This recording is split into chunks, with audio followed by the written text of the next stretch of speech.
Alhamdulillah që kemi mësues njerëzimit pejgamberin alayhi salatu wassalam. Dhe mësimet më të mira e marrim prapë prej tij. Pejgamberi alayhi salatu wassalam na ka mësuar me dash për vllahun tënd ato që don për veti. Kjo është kapak.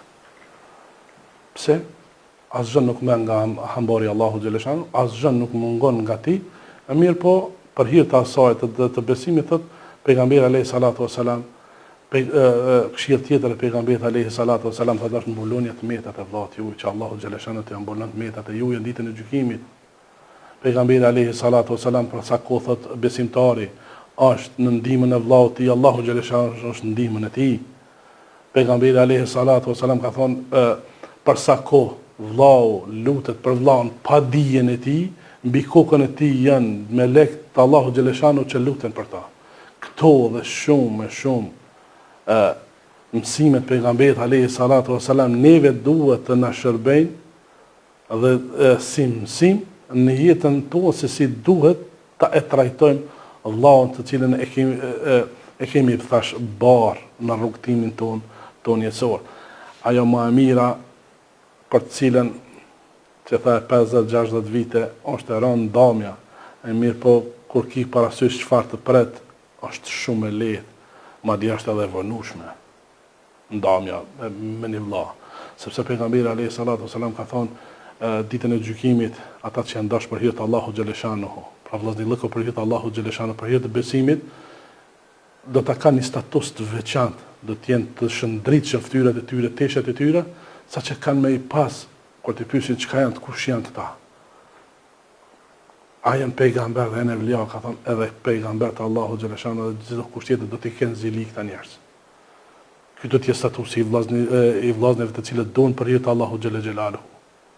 Dhe akoma më shumë nga kjo do më treguar një hadith për pejgamberin alayhi salatu wasalam për më përfunduar këtë mesazh.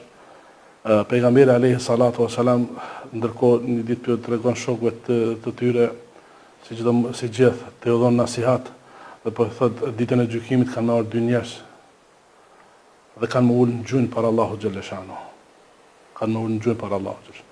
Dhe njëri prej tyre ka më lyp nga Allahu xhaleshanu që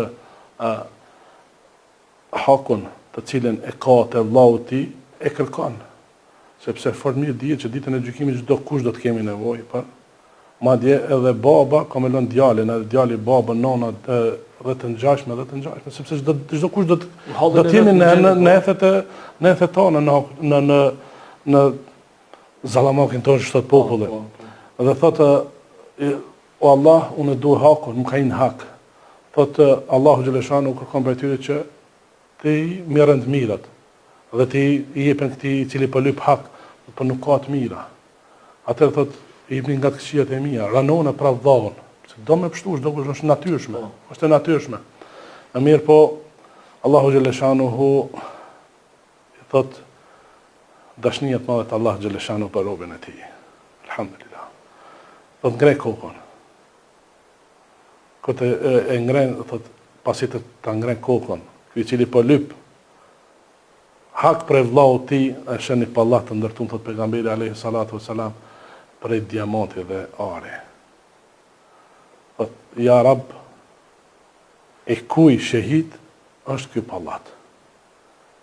I kuj pejgamber është ky pallat.